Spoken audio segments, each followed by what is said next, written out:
కుమారుడా, కుమారి, నీకేం కావాలని ప్రభు అడిగితే మనమేం అడుగుతాం?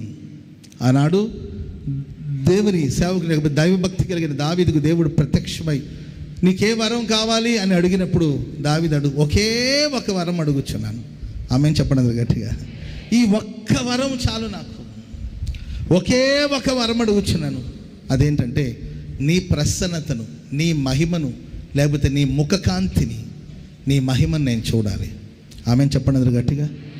ఆలయంలో ఉండి ధ్యానించాలి, జీవితకాలం అంతా నీ మందిరంలో నేను బ్రతకాలి, ఇది చాలు నాకు.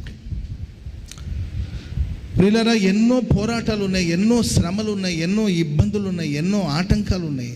కానీ బైబిల్ అంటది మొదట దేవుని రాజ్యాన్ని, దేవుని నీతిని వెతకండి, వాటితో పాటు సమస్తాన్ని దేవుడు ఇస్తాడు.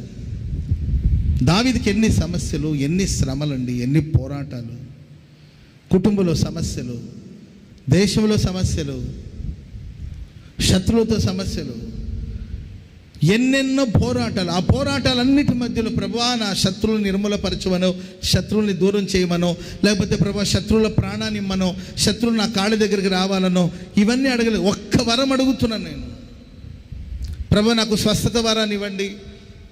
Praise the Lord. నేను ఎవరు తల మీద చేతులు పెడితే వాళ్ళు కింద పడిపోవాలి ప్రభువా. Praise the Lord. RRK Murthy garu, దైవజనులు ఆర్ఆర్కే మూర్తి గారు అంటారు, పడగొట్టడం గొప్ప విషయం కాదు, పడిపోయిన వాళ్ళు లేవనెత్తడమే గొప్ప విషయం అంటారు. మనుషులు పడేయడం గొప్ప కాదు, పడిపోయిన వాళ్ళని పైకి లేవనెత్తాలి, అదే కదా అంటారు దైవజనులు. ప్రేమైన వల్ల నేను ఎవరు ప్రార్థన చేస్తానో వాళ్ళు పడిపోవాలి. ఎందుకు పడిపోవాలి చెప్పండి? స్వస్థత పొందితే సరిపోతుంది కదా. కనుక ఏంటండి, నాకేదో స్వస్థత వరం కావాలనో అని కాదండి, ఒక వరం అడుగుతున్నాడు దావీదు భక్తుడు. అదేంటంటే నీ ముఖం చూడాలి నేను, నీ ప్రసన్నతను నేను చూడాలి, నీ మహిమను నేను చూడాలి, నీ ఆలయములో నేను ధ్యానించాలి. యెహోవా ధర్మశాస్త్రమందు ఆనందించుచు దివారాత్రులు ధ్యానించువాడు, దానిని ధ్యానించువాడు ధన్యుడు. దేవుని వాక్యాన్ని దివారాత్రులు ధ్యానించాలి, దేవుని త్యాగాన్ని దివారాత్రులు ధ్యానించాలి. ఆలయములో ఉండి, దేవుని మందిరం ఉండి దేవుని ధ్యానించాలి. నీ ఆలోచనలో, నీ తలంపులో, నీ ఊహలో దైవ కార్యాలే మరలా ధ్యానించబడుతూ ఉండాలి. జీవిత కాలమంతా నేను దేవుని మందిరం నివాసం చేయాలి. ఆమేన్ చెప్పండి అందరూ గట్టిగా హల్లెలూయా. దేవుని సన్నిధిలో ఉండాలని కోరుకున్నాడు. కాబట్టి ఈరోజు మనం ఏమని ప్రార్థన చేసుకోవాలి అంటే, మన అవసరాల గురించి, అక్కర్ల గురించి ప్రార్థించడం తప్ప నేను అనట్లా. అన్నిటికన్నా ముఖ్యంగా మనం ప్రభుత్వంలో ఏమని ప్రార్థించుకోవాలి, ఈరోజు ఏమని అడగాలంటే, ప్రభువా నీ మందిలో నన్ను స్థిరపరచండి, నీ మందిలో నన్ను ఉంచండి ప్రభువా. దివారాత్రులు నేను ధ్యానించాలి ప్రభువా. నా ఊపిరి పోయేంత వరకు, నా ప్రాణం పోయేంత వరకు నేను నీ మందిలో ఉండాలి. నీవు నన్ను చంపినా కూడా నేను నిన్నే నమ్ముచున్నాను తండ్రి. చప్పట్లు కూడా మొదలు గట్టిగా. నువ్వు నన్ను చంపిన నిన్నే నమ్ముతాను, నిన్నే ఆరాధిస్తాను, నిన్నే కీర్తిస్తాను ప్రభువా. ఇలాంటి ఒక చక్కని వరం, దేవుని ప్రజెన్స్లో, దేవుని సన్నిధిలో, దేవుని తోడు కలిగి మనం ఉండడం ఎంతైనా అవసరం. చూడండి, పరిశుద్ధ గ్రంథంలో మోషే మృతి పొందిన తర్వాత ఆ బాధ్యతలన్నీ కూడా యెహోషువ మీద పెట్టడం జరిగింది. యెహోషువ కొంచెం దిగులుగా, కొంత భయంగా, సమస్యలు ఏదో ఎదిరించాలో అర్థం కాని పరిస్థితుల్లో ఆయన సేవ జీవితం, లేకపోతే ఆయన నాయకత్వం ఆరంభించబడిన దినాలు మనం చూస్తున్నాం. ఆ సమయంలో దేవుడు ప్రత్యక్షమై అంటారు, నేను మోషేకు తోడే ఉండినట్లు నీకును తోడే ఉంటాను. నీ బ్రతుకు దినములంటే ఏ మనుషుడిని ఎదుట నిలవలేరు. దేవుడు వాగ్దానాలు చేశారు. ప్రియులారా, తన జీవితంలో ఆయన మొట్టమొదటిగా ఎదుర్కొన్న పోరాటం, సమస్య ఏంటంటే యోర్దాను దాటాలి. ఏం దాటాలండి చెప్పాలి? ఏం దాటాలి? ఇప్పుడు నడిపించడానికి ఒకరోజు సముద్రం పాయలైందంటే మోషే ఉన్నాడు. Praise the lord. మన్నా కురిసిందంటే అప్పుడు మోషే ఉన్నాడు. నాయకుడు ఉన్నప్పుడు, నడిపించేవాడు ఉన్నప్పుడు, ఫ్యామిలీ పరంగా చూసుకుంటే నాన్న ఉన్నప్పుడు మనం తిని పడుకుంటాం అంతేక. ఆయన ఎక్కడి నుండి తెచ్చాడో, ఎలా తెచ్చాడో ఈ వివరాలు మనకు తెలియదు. ఏంటంటే అమ్మ ఉన్నప్పుడు ఉదయాన్నే లేచి మనం బ్రెడ్ ఆమ్లెట్ వేసుకోవాల్సిన అవసరం ఉండదు. ఆమె ఎప్పుడు లేచిందో, ఎప్పుడు పిండి నానబెట్టిందో, ఏంటంటే ఎప్పుడు మిక్సీ చేసి పెట్టుకునిందో, ఎప్పుడు గ్రైండర్కి వేసి పెట్టిందో, ఎప్పుడు పచ్చడి నూరిందో తెలియదండి. మనం నిద్ర లేచి కొంచెం ఫ్రెష్ అయ్యి వచ్చేసరికి ఏంటండి మన డైనింగ్ టేబుల్ మీద, డైనింగ్ టేబుల్ ఉంటే డైనింగ్ టేబుల్, లేకపోతే మనం కూర్చున్న చోటుకి వేడివేడికి ఒక దోశ వస్తుంది అంతే. Praise the Lord. ఒక నాయకుడు ఉన్నప్పుడు, ఒక యజమానుడు ఉన్నప్పుడు, తండ్రి ఉన్నప్పుడు, తల్లి ఉన్నప్పుడు మనకు పెద్దగా సమస్యల గురించిన ఆలోచన ఉండదు. సరే మా నాన్న ఏదో చేస్తాడులే, మా అమ్మ ఏదో చేస్తుందిలే, ఏమీ లేకపోయినా ఏదో ఒక పచ్చడి నూరన్నా మనకు అన్నం పెడుతుందిలే మా అమ్మ, ఏమి లేకపోయినా పాత పచ్చళ్ళు ఉన్నాయి కదా, దేంట్లో ఒక ముద్ద కలిపి కొంచెం నెయ్యి వేసి ఒక ముద్ద అన్నం పెడుతుందిలే అని నమ్మకం అనుకుంటుంది. ఇప్పుడు మోషే లేడు. సరే మోషే పోతూ పోతూ పోతూ మోషే చేతిలో ఉన్న చేతి కర్ర ఉంది కదండి, మోషే చేతి కర్రని, యెహోషువ నేను పోతున్నాను నాన్న, ఇదిగో ఈ ఆయుధాన్ని చేత పట్టుకొని, నేను ఈ కర్రను చేత పట్టుకొని సముద్రాన్ని పాయలు చేశాను, నైల్ నదిని రక్తముగా మార్చాను, ఈ కర్రతోనే ఎన్నో అద్భుతాలు జరిగింది, ఇది దేవుని కర్ర. పోతూ పోతూ ఈ కర్రను నీ చేతికి ఇస్తున్నాను, ఈ కర్రతో నేను ఇప్పటివరకు అద్భుతాలు చేస్తూ వచ్చాను, సో ఈ టాలెంట్స్ అంతా నీకు ఇస్తున్నాను అని ఇచ్చేళ్ళాడంటే, మోషే లేడు, మోషేలో ఉన్న చేతి కర్ర కూడా లేదు. కొన్నిసార్లు మనకు అందవలసిన సహాయం అందకపోవచ్చు, కొన్నిసార్లు మనకు అందవలసిన సహకారం అందకపోవచ్చు, మనం ఆధారం అనుకున్న మనుషులు కనుమరుగైపోవచ్చు,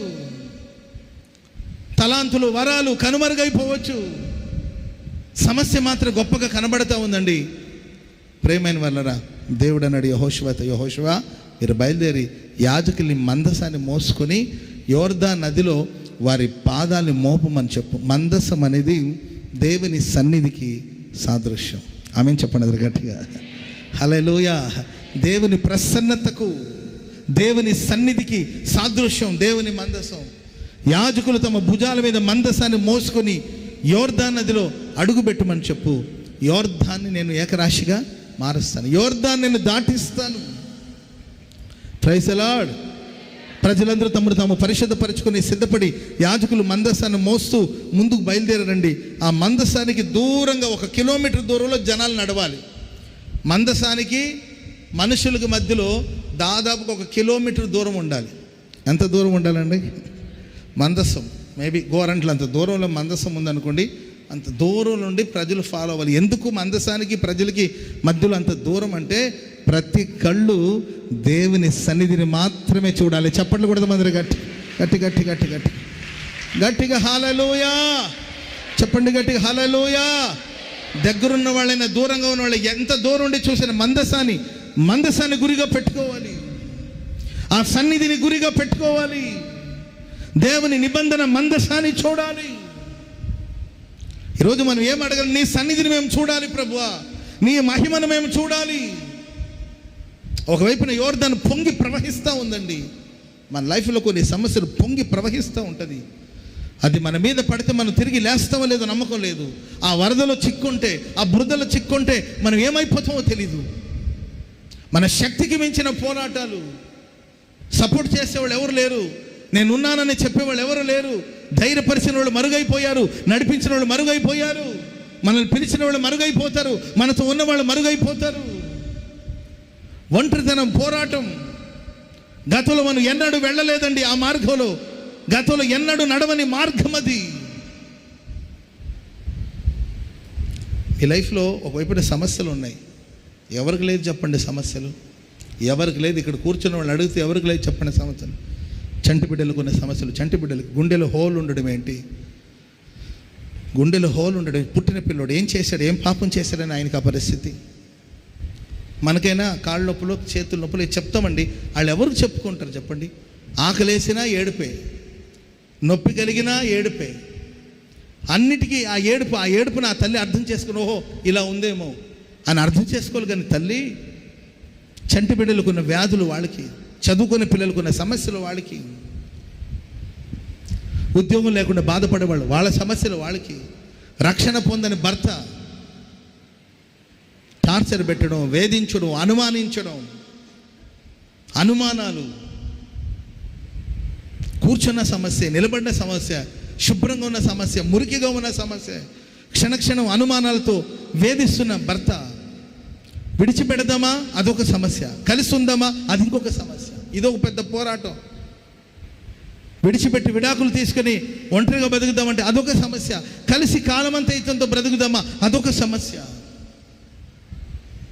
సరే ఫైట్ చేద్దామా, పోరాడి గొడవ చేద్దామంటే పిల్లల ముందు పోట్లాడలేని పరిస్థితి. పిల్లలు ఏమనుకుంటారు? ఇలా ఎవరికి లేదండి సమస్య. పురుషులకున్న బాధ్యత ఆయనకి ఎర్రి అప్పుల బాధలు, రుణ బాధలు, శ్రమపడి సంపాదించే కష్టాలు ఆయనకుంటుంది. ఇంట్లో పోరాడే స్త్రీలకుండే కష్టాలు వాళ్ళకుంటుంది. పోరాటాలు ఎవరికి లేదు, శ్రమ ఎవరికి లేదు. ప్రతివాని జీవితంలో యోర్దాను పొంగి ప్రవహిస్తుందేమో. కానీ ఈ ప్రశస్త రాత్రి నేను నీతో చెప్తున్నానండి, ప్రేమైనవరా, నీవు సమస్యలు చూడొద్దు, దేవుని ప్రసన్నతను మాత్రమే చూడు. చప్పట్లు కూడా మొదలుగా దేవుని ప్రసన్నతను చూడు, ప్రసన్నతను చూడు, ప్రసన్నతను చూడు, మహిమను చూడు, దేవుని ముఖమును చూడు, మందసాన్ని చూడు. బలసూచకమైన మందసంతో ప్రభు దిగి రావాలని, ఆ మందసం మీద నా దృష్టి నిలపాలని దేవుని వైపు నువ్వు చూడగలిగితే ప్రియులారా ప్రభు కార్యం చేస్తాడు.